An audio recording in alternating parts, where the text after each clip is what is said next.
Hello there and welcome to Complete Games. I'm James and we continue with my challenge to complete Ark Survival Evolved and Aberration. And today we're going to be taming ourselves a basilisk. But before we do that, I've just come up to the Aberration surface to do a spot of loot hunting. And we're going to begin today's episode with a brand new set of chitin boots, unfortunately. But earlier on this week, I did find ourselves a nice shotgun. Unfortunately, it's not the shotgun blueprint, but it is an Ascendant pump action shotgun. It had around 240% weapons damage on it. So better than the Mastercraft one that we was rocking, but we really do need to find the blueprint up on the surface so I can put some points into crafting skill, do a mind wipe, and hopefully get something that goes over the 300% mark, because against Rockwell we really are going to need that decent shotgun. This one might be currently good enough to do the Gamma Rockwell with though. And a roll wet saddle, unfortunately. But it does appear that we've got ourselves a double loot drop, which is the best type of loot drop. I find that does happen up on the surface quite often.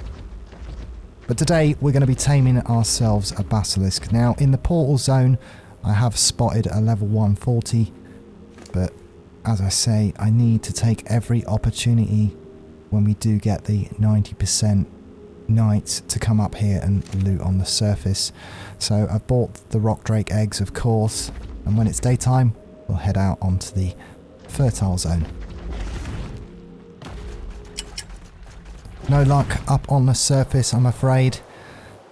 So let's head out and tame level 140 basilisk.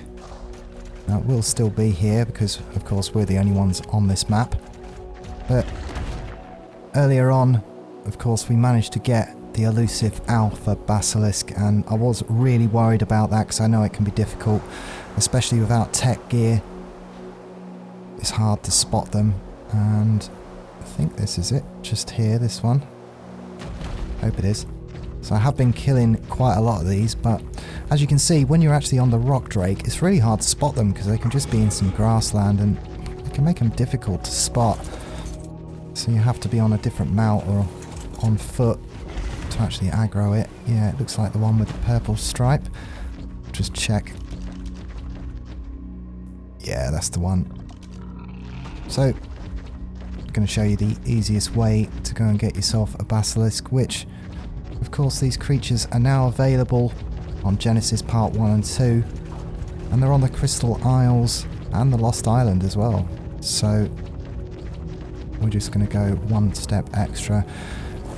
Now, crew member Romeo, of course, was taming some of these on the Aberration map, and he was just dropping the eggs down and kiting the creature, which is a pretty good strategy as well. We're going to go one step further than that though and borrow our patron member Shiny Bee. And Shiny Bee, of course, is also a member of the complete crew. Very fitting that she is the black sheep in the playthrough though. So Shiny, you're going to be lunch. Let's just put you on passive. Nah, don't worry Shiny, you'll be fine, I'm sure. According to Wikipedia, the basilisk can't damage stone. Now in theory, you can use any small creature for this, but Shiny Bee has volunteered for the job. And we're just going to drop a few of these rock drake eggs down. Now of course, if you're not on Aberration, wyvern eggs or magmasaur eggs will do. And in most cases, you can just kite the basilisk, but we're just going to set up our little egg nest on top of Shiny here for our basilisk, and that will give it something to aggro on, in theory stopping it from burrowing.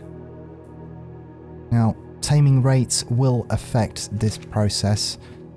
I've actually got ours set to ×4. I was debating whether to stick the taming rate down to ×1, just for an example on this if you're on official, because the last thing we want is it just grabbing one egg, but even though they're max level eggs, I'm sure it's going to take more than that. Okay, so I'm just going to let it eat that stego so it's fully healed. There we go. Always best to start off with a fully healed tame if you're going for something. And it's immediately gone over there. Okay. Just get a little tag on it. Bring it in our direction. Doesn't want to follow us. Perhaps better to do this on a lesser mount. Of course, then you run the risk of getting torpid. And I do have a radiation suit on. I don't have the mask on, but they can knock you out, so you do need to be careful of its venom. But here it comes. I'll just dodge it here. Let's just put its head up there so it's noticed the eggs. And, well, yeah, we've tamed a basilisk, but unfortunately it's only just taken one egg. So, okay, well, in theory, this method does work. It would have aggroed on Shiny and kept around this area, and it would stop it from burrowing, but that's all there is to it. Kind of disappointed because I did debate whether to turn it down to number 1, but I didn't think it would just tame in one go like that. I promise you that we do have to wait a reasonable amount of time, usually for any other dinosaur, but now that we can breed rock drakes, chucking away a max level fertilized rock drake egg is not really any bother. So just grab Shiny Bee here who helped us out. Thank you very much, Shiny. This is our basilisk. Now, one thing I did find while we was out on the surface was a basilisk saddle, so I kept hold of it. And as you can see, a really good weight on this basilisk. They actually take a 75% reduction in stone, and they are pretty much behind a Titanosaur, of course, one of the best weight dinos in the game. Can carry 3 times as much as a Giga, so when it comes to transporting stuff, a basilisk is the way to go. I think, and correct me if I'm wrong down in the comments, but I think the gas bag is pretty much the only thing that's higher than this when it comes to carrying weight capacity. And of course, they've got their poisonous torpor spit there. It's one of their moves. You can't jump, but they're surprisingly quick. I'm just going to be pumping weight because I'm going to be using this particular mount as a storage mount more than anything. But an underestimated tame, and certainly if you're a PvP player, somewhere to hide a large amount.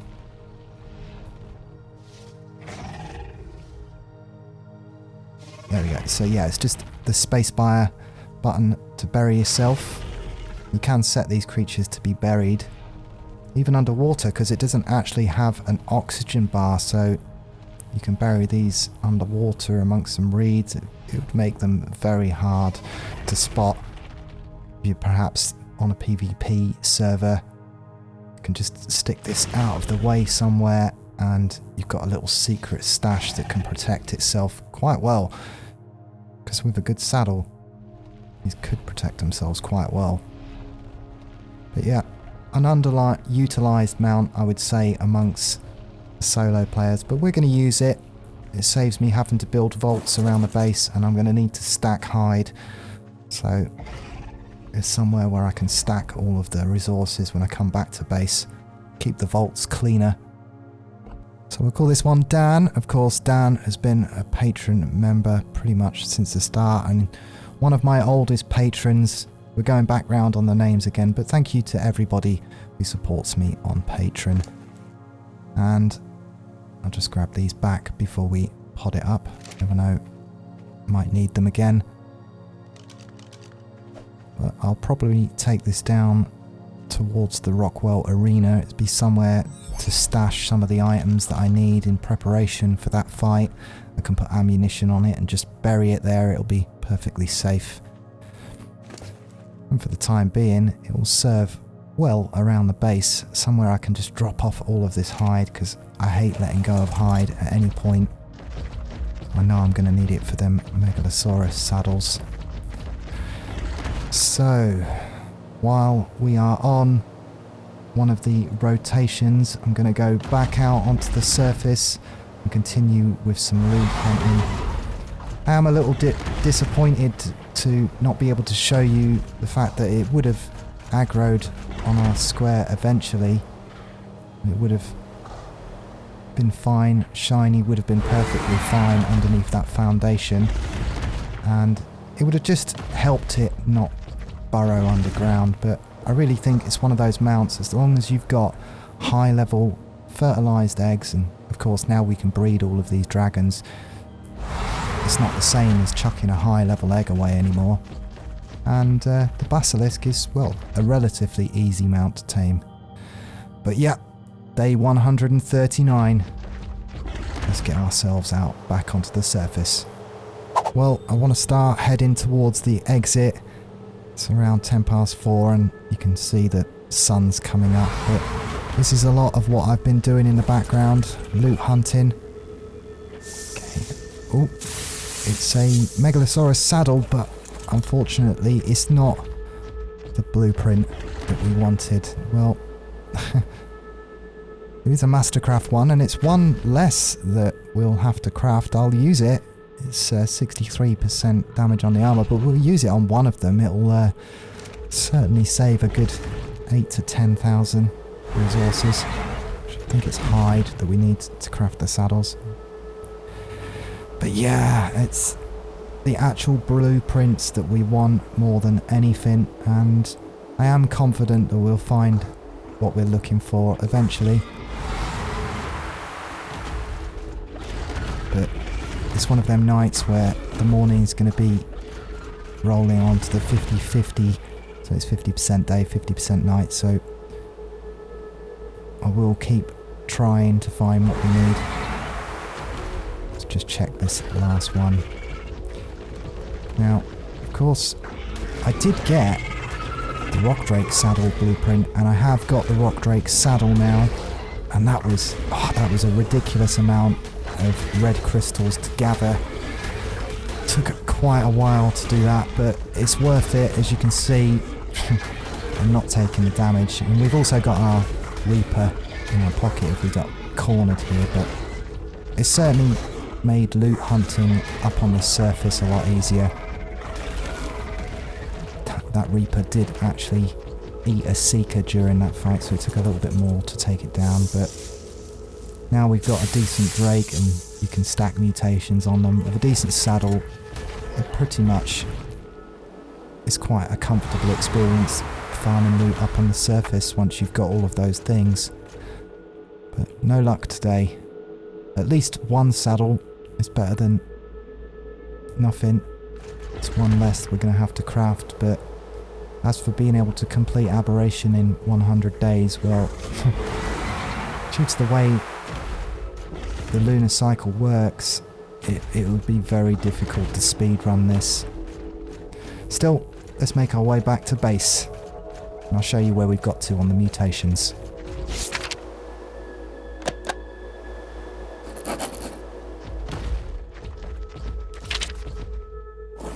That's one saddle less that we have to craft. Only 18 more to go. But I am confident that we'll get there. I was actually more worried about getting the Alpha Basilisk than anything, especially as we don't have access to any of the tech stuff. Now, of course, we have learned the blueprints because we've defeated the other bosses, but getting element on aberration is almost impossible. So 63% armor on that Megalosaurus saddle, so it's not the greatest, but I would have, well, it would have been better than nothing, and the Mastercraft would have been better to craft than the Ascendant, asking for less resources. But hey, that's one down. Oh yeah, we did get a better rifle as well, so I'll just shove that one back in there. I've just put that on my hotbar, but other than that, not much to report. We still need that shotgun blueprint, we still need that saddle blueprint, but we now have somewhere to store hide. More than that, I may actually end up using this with the Kakanas, and we'll probably actually gather metal on it because its weight carrying capacity is going to be really good. So there is that. And like I say, all I'm going to do is pump weight into points. We'll take it out and get some more points at some point. Now, on to where we are with the Megalosauruses. I have actually made some progress. I've been doing so much breeding on the side. Of course, you can see now we've got this really bright green mutation currently. And we have 3 health mutations and 2 melee mutations. So these are the stats. They're not the stats. Hang on. This is the male I'm looking at. It is. The health is over 8,000 now. Have I put the wrong one back up there? I hope not, because if I have done, then I've been wasting my time trying to get an extra mutation I couldn't have done. Just bear with me, I'm just checking the fridge. So this is the one with 2 health, 2 melee. I've still got the cryo sickness running down, so I don't want to throw it out. It's another problem having the cryo sickness. Oh, it's going to be... I'm sure I couldn't have made a mistake. Was I picking up one of the females by mistake then? I think I was. Just check you again. So we should have 3 health and 1 melee. There we go, yeah, 8,265 health to begin with. This is unimprinted, of course. 462% damage, so I am really happy with how the Megalosauruses are coming along, and I'll keep rolling. We'll keep on seeing what we get, because there's more to do. Like I say, we still got to do a cave, and I do have plan for a smaller episode of Complete Arc. There is something I want to show you on this map. But yeah, so 3 health mutations, 2 health melee mutations, but we're still looking for that saddle.